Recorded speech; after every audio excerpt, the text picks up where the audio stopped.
اور جس آدمی کا مال مشتبہ ہے، جس آدمی کا مال، مسئلہ سمجھ لیں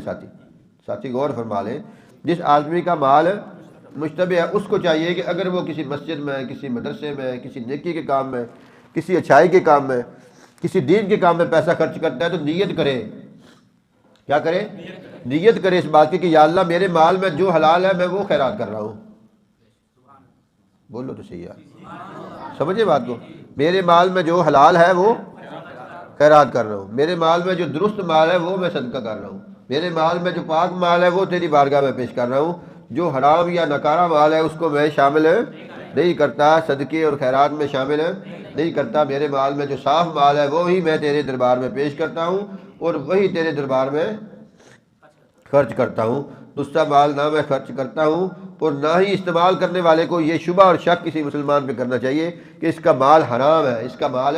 حرام ہے اور یہ استعمال کے قابل نہیں ہے، ایسا نہیں کرنا چاہیے۔ جو اللہ کے راہ میں خرچ کرنے کی کوشش کرے اس کے مال کو قبول کرنا چاہیے اور احتیاط کے ساتھ اس کو استعمال کرنا چاہیے، اور نیک گمان رکھنا چاہیے کہ اس کے مال میں حلال مال بھی ہوگا اور ہے۔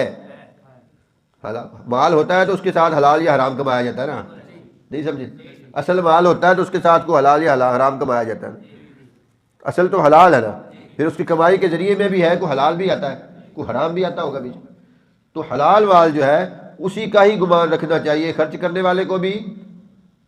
اور لینے والے کو بھی، نہیں سمجھے؟ حرام سمجھ کے نہیں لینا چاہیے کہ اتنا مال تو حرام جائے گا، خرچو لو کیڑی گل، ایسا نہیں ہے۔ کسی بھی مومن کے لیے، کسی مسلمان کے لیے، خواہ وہ گناہ گار ہی ہو، خواہ وہ گناہ گار ہی ہو، اس کے ساتھ حسن ظن رکھنا چاہیے، اس کے ساتھ نیک گمان رکھنا چاہیے، کیونکہ اللہ تعالیٰ نیک گمان رکھنے والوں کو پسند کرتا ہے۔